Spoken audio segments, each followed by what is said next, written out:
welcome to the Judiciary debate. Judiciary, as you know, is the lifeline of this vibrant democracy. But this lifeline right now is choked because of almost 3.5 crore cases pending and various courts across the country. These cases take an enormous toll on individuals, businesses, and also the economy as a whole. Now, the pendency of cases, it is not just because of the infrastructure shortage at the court level and also the shortage of judges. It's also because there is no jurisprudence on new laws as well as new rights that have been introduced, which lead a trail of cases and a pile-up of cases. So how should modern India's 21st century judiciary look like? Can the judiciary become a catalyst and an enabler rather than a bottleneck for the economy? We have with us a panel to discuss this whose total experience of the Indian judicial system surpasses 200 years of experience. So let me welcome from the left Ajay Behel, the managing partner of AZB, and he's also the head of the CII panel for judicial reforms. I have Gopal Jain, senior counsel of the Supreme Court. I also have Justice Sudarshan Mishra, the former justice of the Delhi High Court, and I have V. Lakshmi Kumaran from Lakshmi Kumaran and Sridharan. Also joining us from Hyderabad is Dr. Faizan Mustafa, the Vice Chancellor of the Nalsar University in Hyderabad.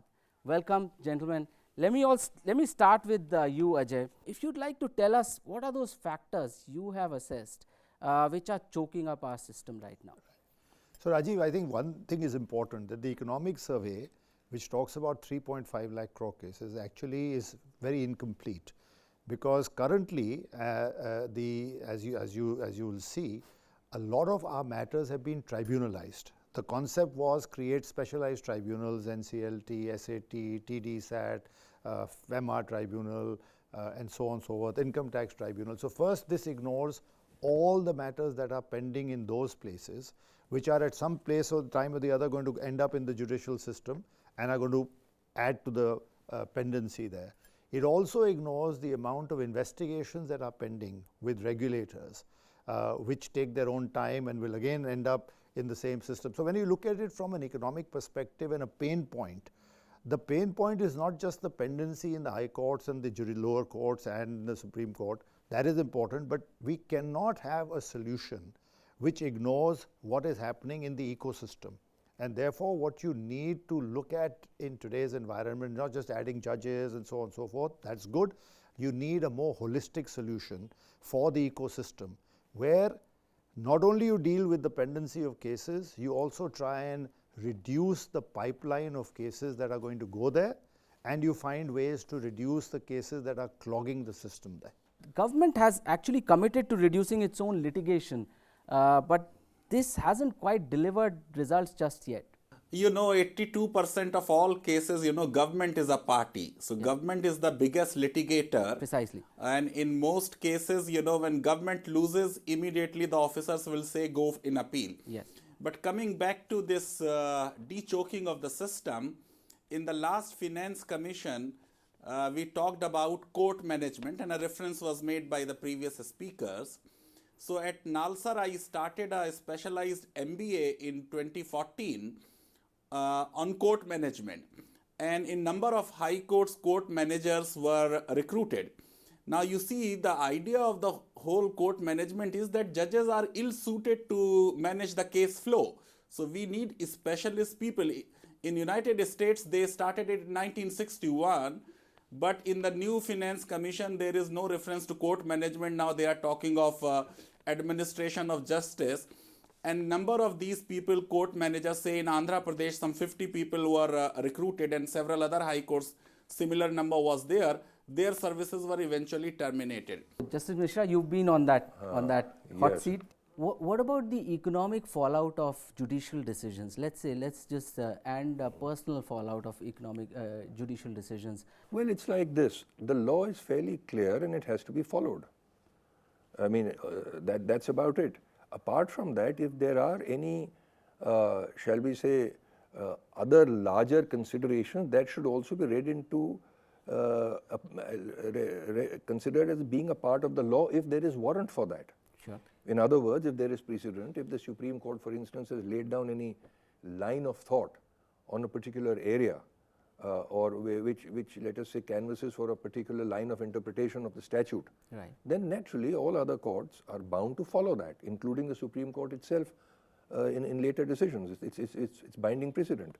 But apart from that, it should not be, I mean, I don't think it's the province of an individual judge to give these considerations, the financial implication, a greater consideration than what is warranted by the statute And by the law. on which everything is being tested.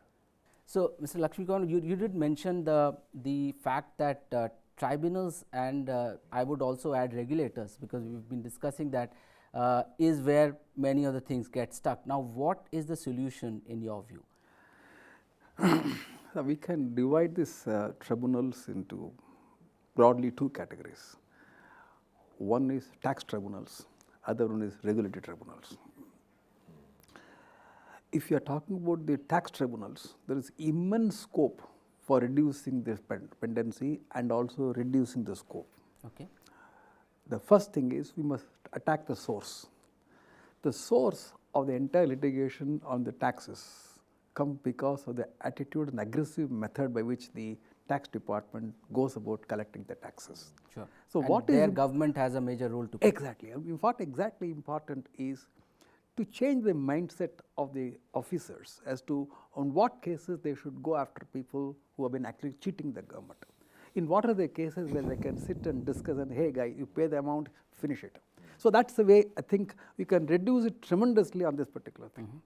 And as far as the regulated non-tax is concerned, there again the problem is the way in which regulators pass orders and the appellate bodies deciding those matters.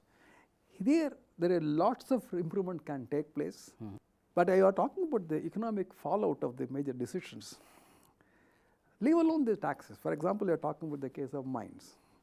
I think when the judge ultimately comes to the conclusion that this license was wrongly obtained, fraudulently given, etc. Thereafter, I think you have to think at the economic fallout of this, that it has got tremendous ripple effect as far as the economy is concerned. So, but what's the solution? And What the does the solution judge could do? be, the Yeah. solution could be I told that you all the right, solution. we do that, whatever the economic benefit we would have got by getting this particular license, we want to impose a fine of 3 times this. Sure. So therefore, That's therefore, what that's that what is is. what I Yes, was therefore, suggesting. yes, You have yes, to the yes. find a way. economic penalty of the particular company Should which be have so played, immense etc., that it is the that you deterrent take for. away the cream completely. Yes. That is called, I could Yeah. say, the prayashchit for the sin.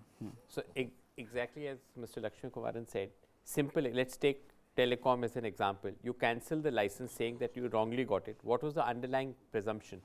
You gave spectrum in 2008, let's say, at 2002 price. So, the arbitrage is the difference in price. yes. So, you make good the price and you auction the license or the spectrum to the best bidder. So, there's continuity of operations, right? The wrongdoer is punished. Take the coal block case. They cancel the I coal agree, block that's a very fine solution. and These said, are I am going to put a fine of, let's say, 292 rupees per metric ton. Sure. The quantum of fine is the economic benefit which somebody may have wrongly got. Yes. You disgorge it, Yes. but the block continues, so production continues. That's By cancelling the block, production stopped, core sectors were affected, power sector, I call it, is down the tube in the IBC drain, right? That's not what we want for a growing economy. And that's So- where the so- business so economy, that's- everything comes to a halt. correct. The, So the that- company comes to a that's halt where a as well. 360-degree approach means Yes. punish the wrongdoer, crush him by all means, Yes. but don't crush the sector, the economy, the country, and, And all the the Perhaps jobs in such and a the jobs. situation, perhaps in such a situation, make it in somebody such a way- else may be brought in Yes. to take can over that recover something licensing from the government. obligations. Yes. See, because there must have been many competitors to begin with. And therefore, if this situation arises, as Mr. Jain has put it, you may divest the current license holder Yeah. of control and substitute him with another The- and allow him to There was continue. that the bids themselves were all at lower prices, but you can say, in order to retain the license, you have to pay the market value. You get an option. If you don't pay the market value, your license is cancelled. You see, the problem there would be. So the policy was the flawed. problem there would be that whoever has gotten in first, if by the experience of 5 or 10 years, the field is lucrative, then at that stage he is in a better position to make the decision to now pay the difference and yet continue to hold that monopoly or that benefit. Yeah. Therefore, once he has been shown to be a wrongdoer, you create a situation where the industry doesn't go down or the sector doesn't go down. Yes. You bring in other interested parties who may make up the shortfall, but the control may pass to a second person who is deserving, because you've tested the first man and he's been found wanting. So, I'd like to, yeah. Yeah. Only thing is, this is where I think if this is the activism which judiciary takes, probably it will be criticized. I'm let's make a what I'm suggesting let's is make a point. perhaps legislation or rules to that effect. See, I'm not for the moment suggesting. the minute I think they will be within their rights to say that this license was wrongly obtained. Yes.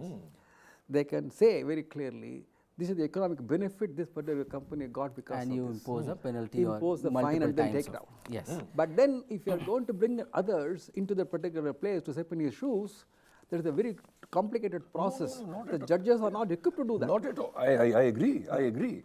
What we are looking at here is, in a holistic view, what should be therefore the right approach.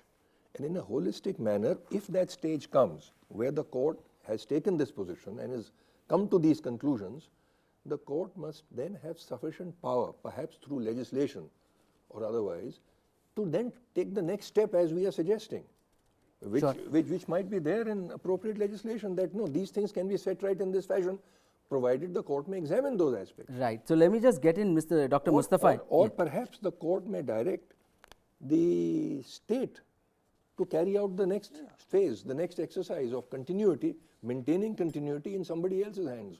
Also, carrying on this, one of the other reasons that the courts deal with and delays happen and more cases get piled up is the retrospective changes in laws. Dr. Mustafa, what do you make of that? How much of an impact does it have on this whole pile up?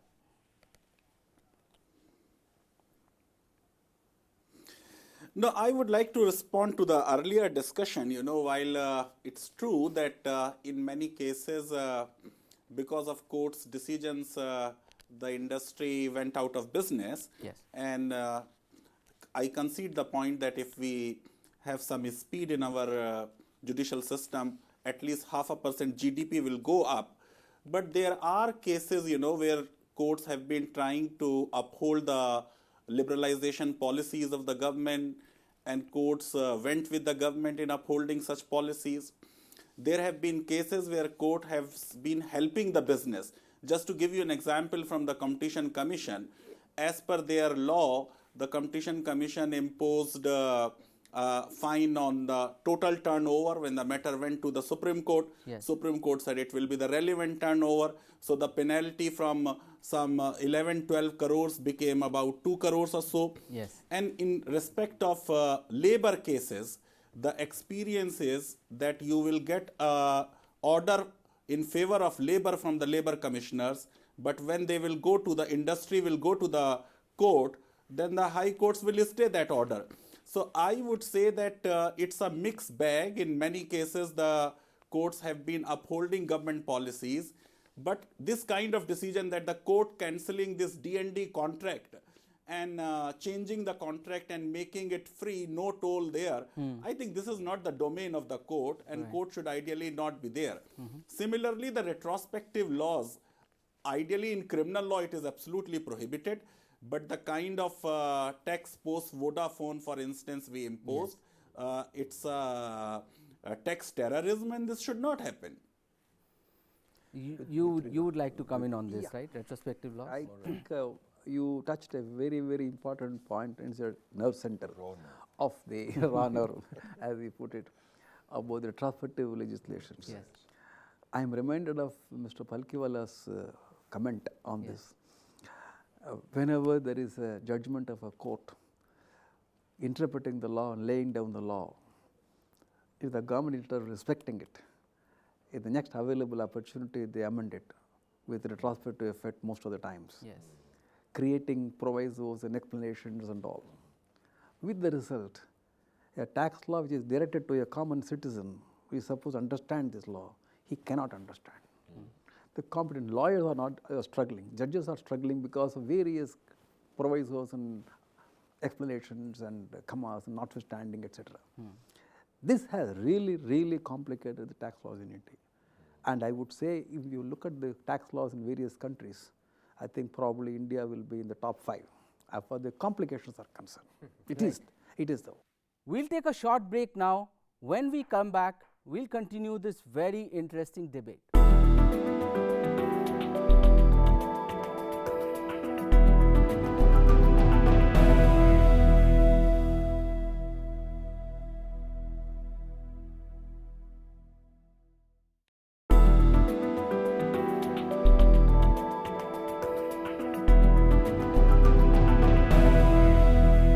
Welcome back to the judiciary debate. How much, Mr. Jain, of the cases are due to the fact that there is no jurisprudence and also the fact that new laws, new rights, right to information, right to education, RERA, IBC, these are coming in. Now there are no precedents of these judgments, and there are so many interpretations to keep lawyers in business. Yes. That when you frame the legislation, you've got to give it to experts who can frame it. Now take the IBC as an example. It has ordinances, amendments, regulation.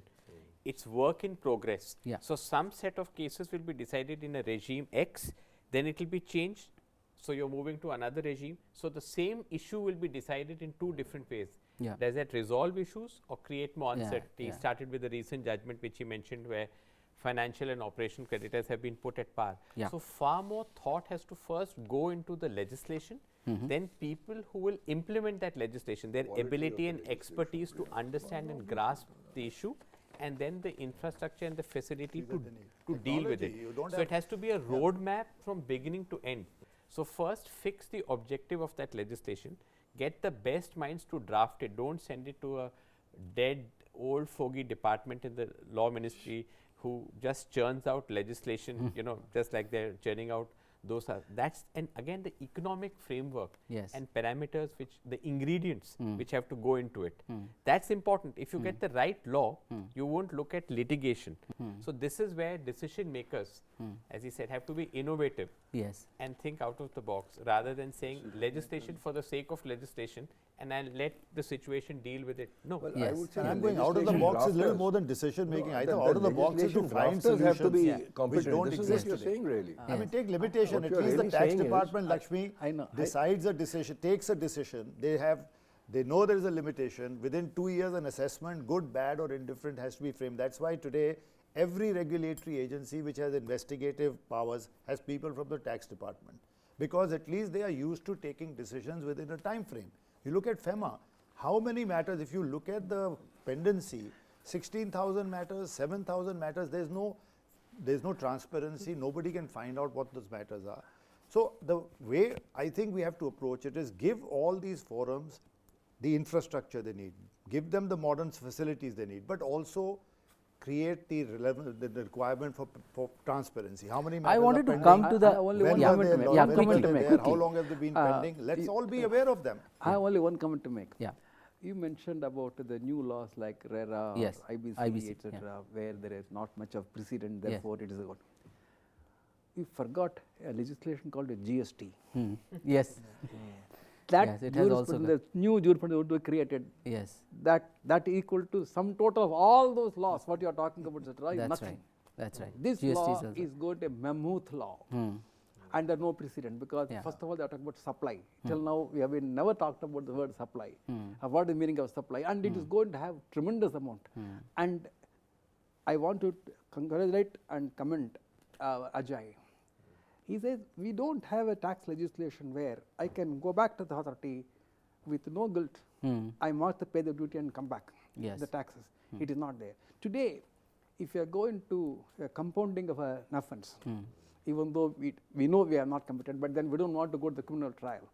The first thing they are asking you is admit the guilt. Correct. Yes. Like FEMA, You admit first the of gift. all Admit guilt. admit and then you Yeah. all right, I am prepared to admit, but there is no guarantee he will compound. Down, I'm stuck. I give a commitment here. Yeah, there has to be And without thereafter guilt. he doesn't. Even competition matters. My goose is You have cooked. to have a Certainty of- settlement certainty of that. mechanism, a Yes. mindset to let people exit, settle matters under economic strategy. So if FEMA has a compounding, but you have to admit guilt, as you know, you have to go to the Reserve Bank, fill a form saying, Again, I there am is- guilty. There is another factor altogether, that an admission of guilt attaches and stays with you As a after the stigma. matter is over as a stigma, Yeah. in the sense that you can never be given any lenient treatment or consideration In in the a future. subsequent Yeah. allegation against you, because you have already admitted your admitted guilt guilt. to a particular offense or a situation earlier.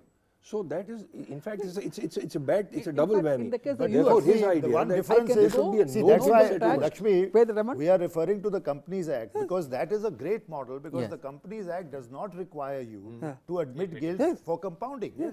So we already have, as I'm saying, within our statutes, we actually There are have ways to- guidance in yes. statutes. When we have a good statute, why should we not be replicating that as a practical What matter he's across saying other about statutes? a no guilt settlement.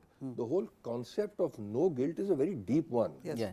You know, and to have to admit your guilt, or even to have to tender an apology, because if you're tendering an apology, implicit in it is an acceptance of guilt Yes. or wrongdoing. That's why you're asking for an apology. I wanted to add to be accepted. I wanted to add another aspect of this, and which is about specialized courts, which is the new discussion that's being introduced. So, Dr. Mustafa, your thoughts on specialized courts, where, what kind, and how effective can they be given the system that we have inherited right now? When you have more than 85 tribunals, and we have been talking about bifurcation of Supreme Court, the Congress manifesto also talked about it. Yes. I really don't know, if you do not recruit specialized judges, Yes. what these specialized courts Courts will are going do. to do. I am yet to come across of any collegium meeting, and now the minutes are available on the Supreme Court, where they say that in the court we now need an expert, say from tax law or from civil laws or from intellectual property law, for instance. So something is to be done about recruitment of judges, where we look for a specialist. We have not, for instance, appointed in last 70 years any professor to the Supreme Court, even though the Constitution talks about it. So there you are, some really interesting and incisive suggestions from my panel here, and also the economic survey itself suggesting how do we unclog the court system. But eventually, it is for the government to ensure that it is not over enthusiastic as far as moving the next courts when it loses a case. That itself will reduce the burden on the system very, very substantially. With that, I'd like to thank my panel for joining the judiciary debate. Thank you for watching.